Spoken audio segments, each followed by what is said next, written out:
Գյուրջան Կասկադ, հասանելի բնակարաններ 65 ամիս մարման ժամկետով։ Պարոն վարչապետ, Հայաստանում է Ղազախստանի պատվիրակությունը, արտգործնախարարը, ես կուզեի իմանալ արդյոք ղազախական կողմը Հայաստանի հետ բանակցությունների օրակարգում ունի, այս այցի ընթացքում ունի երկաթուղու կառավարման փոփոխության հարցի շուրջ քննարկում, այսինքն այս հարցը արդյոք ներառված է այս այցի օրակարգում, եւ եթե այո, դուք այսինքն պատրաստվում եք անկախ Ռուսաստանի դիրքորոշումից միևնույն է ղազախական կողմի հետ քննարկել կառավարումը ղազախական կողմի հանձնելու հարցը եւ մինչեւ Հայաստան ժամանելը նաեւ Բաքվում են եղել ղազախ պաշտոնյաները ես ուզում եմ իմանալ այնտեղ հայտարարվեց որ Ադրբեջանի նախագահի հետ քննարկվել է թրիփի իրագործման հեռանկարները թրիփը ստեյության հայ-ամերիկյան նախագիծ է կխնդրեի բացատրեիք ինչ են քննարկում օրինակ Ադրբեջանն ու ձեզ հայտնի է ինչ կարող են քննարկել Ադրբեջանն ու ղազախական կողմը թրիփի իրագործման հեռանկարների վերաբերյալ Նախ առաջին հարցին հետ կապված մենք Ռուսաստանի թիկունքում որևէ բան չենք պատրաստվում անել եւ ի հեճուկս Ռուսաստանի Դաշնության համենայն դեպս այս փուլում քանի դեռ երկխոսության հնարավորությունները լայն են եւ բաց են մենք շարունակելու ենք աշխատանքը իսկ Ղազախստանը օգոստոսից ի վեր չի թաքցրել իր հետաքրքրությունը թրիփի վերաբերյալ ինչ կարող է նրանց հետաքրքրել սա միջազգային հաղորդակցության նոր ուղի է բացվում եւ գիտեք որ Ղազախստանը միջազգային տրանսպորտային ոլորտի խոշոր խաղացողներից է, խոշոր դերակատարներից է, մասնավորապես Չինաստանից եւ դեպի Չինաստան ապրանքների հոսքի առումով եւ Ղազախստանի մեր գործընկերները այդ հարցը մենք նաեւ իմ այցի ընթացքում ենք քննարկել, փորձում են հասկանալ առավել առարկայական թե տրանսպորտային ինչ հնարավորություններ են բացվում եւ ինչպես է դա անդրադառնալու եւ ինչ նոր հնարավորություններ են բացվում իրենց համար եւ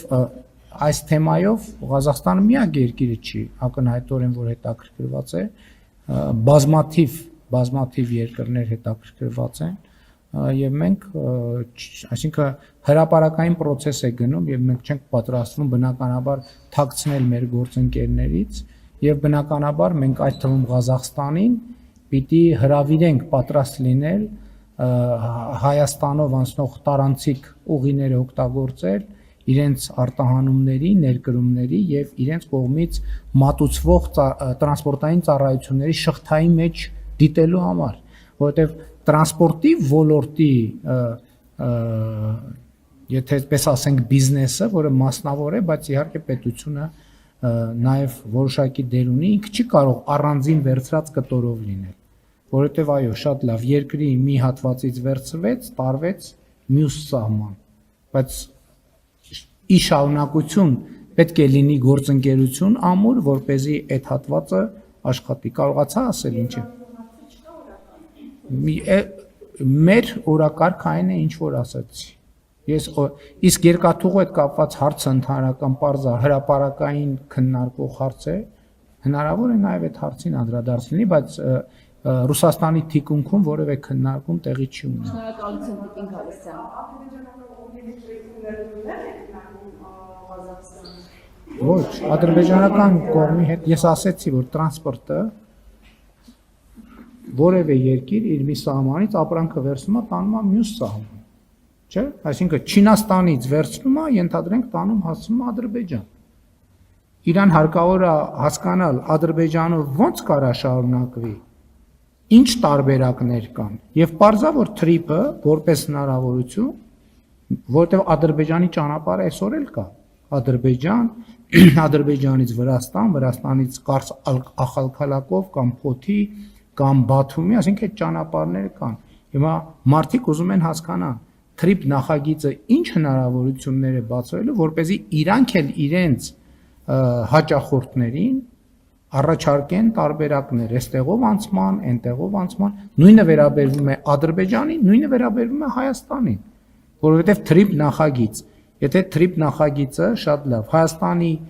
A սահմանային կետից ապրանքը մտավ, հասավ B սահմանային կետ։ Բա ո՞նց է շարունակվելու։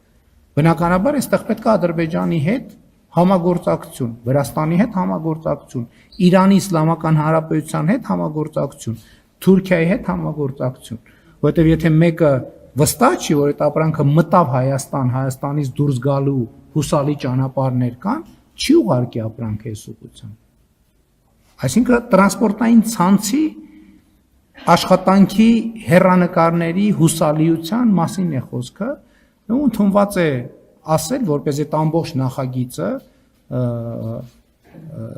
մենք խաղաղության խաչմերուկն ենք մեր մասում պատկերացնում, բայց ընդհանրական դա մեծ հաշվով միջին միջանցքի մասին է, խոսքը կամ տրանս-կասպյան միջանցք են անվանում նաև, այսինքն այդպիսի բազմաթիվ նախագծեր կան։ Այսինքն պոտենցիալ օգտագործողները պիտի գան տեղում հասկանան, այս խոսակցությունը որ Հայաստանում կներեք, նույնիսկ Հայաստանում կան, չէ՞ մարդիկ, որ ասում են հա դե թուղթա գրած այլի, հա դա իրականություն չի դառնալու եւ կասկած հայտնողներ, այդ մարդիկ են առավել եւս խոշոր խաղացողները պետք է գան տեղում հասկանան, ինչա կատարվում է, process գնում է, չի գնում, իրականացվում է, երբ կլինի, իրենք երբ պատրաստ լինեն, արդյոք իրենք իրանց մոտ լրացուցիչ ներդրումներ անելու անհրաժեշտություն ունեն, որպեսզի այս հնարավորություններից լիարժեք օգտվեն։ Եվ այլն եւ այդպես շարունակ։ Էլ չեմ ասում նույն Ղազախստանի պարագայում իրենք այո կարող են ունենալ նաեւ ներդրումային հետաքրքրություններ, որովհետեւ մենք ասում ենք, որ եւ դա ակնհայտ է, որ ներդրումային հնարավորություններ են բացվելու եւ բնականաբար այդ ներդրումները օրինակ Ադրբեջանում էլ կարող են լինել, Հայաստանում էլ կարող են լինել, բայց որպեսզի համոզվեն, որ այդ ներդրումները յետ գնումը տեղի ունենալու, մի անգամ էլ տեղում են ուզում հասկանան, այս իրոք խաղաղության տրամադրությունը խորն է եւ լուրջ է։ Իրոք փոխադարձ ներդրումները փոխադարձաբար օրինակ կարող են խնդիր առաջացնել, թե չէ, եւ այլն եւ այդպես շա։ Շնորհակալություն, հաջորդ հարցը օրագիր մյուս։